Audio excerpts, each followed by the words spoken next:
Eo amin'ny fiainantsika isika misy fotoana miezaka te hiova nefa tsy vitantsika le izy. Tamin'ny heriny raha tsy nahita ianao dia manasa anao hijery an'ilay vidéo hoe ahoana natao mba hiova. Ny jerentsika androany hoe miezaka ny hiova nefa tsy vitako. Izay indray jerentsika ao anatin'ity vidéo ity aiza miala ary manasa anao hanaraka an'izany hatramin'ny farany ao aorian'ny générique.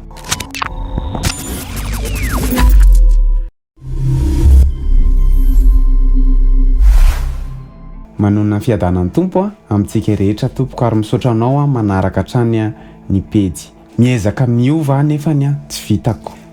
Voalohany rehefa tsy mijery ny tenanao araka ny fijerin'Andriamanitra ianao dia tsy hiova mihitsy.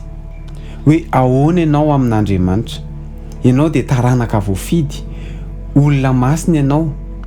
Raha vao tsy mijery ny tenanao tahaka ny mpanao fanatanjahantena ianao nefa ianao te hanao fanatanjahantena dia tsy hiova mihitsy.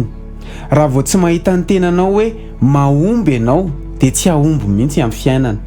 Raha vao tsy mahita ny tenanao tahaka ny famirapiratana ianao dia tsy hamiratra mihitsy. Raha vao tsy mahita ny tenanao tahaka ny hazavana ianao dia tsy hazava mihitsy fa hiezaka ny hazava. Hoy ny tenin'i Jesosy hoe ianareo ny fahazavan'izao tontolo izao.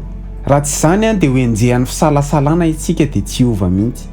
Izany mahatonga hoe manomboka amin'ny fahafantaranao ny tenanao, ny maizy anao, ny identité anao dia manomboka eo ny fiovanao. Izany mahatonga antsika mila mianatra sy mandinika ny soratra masina tahaka izao. Mila fantatrao ny identité anao ao amin'ny Kristy. Raha nahafinaritra anao ny vidéo dia aza misalasala, milike sy micommente sy mipartage.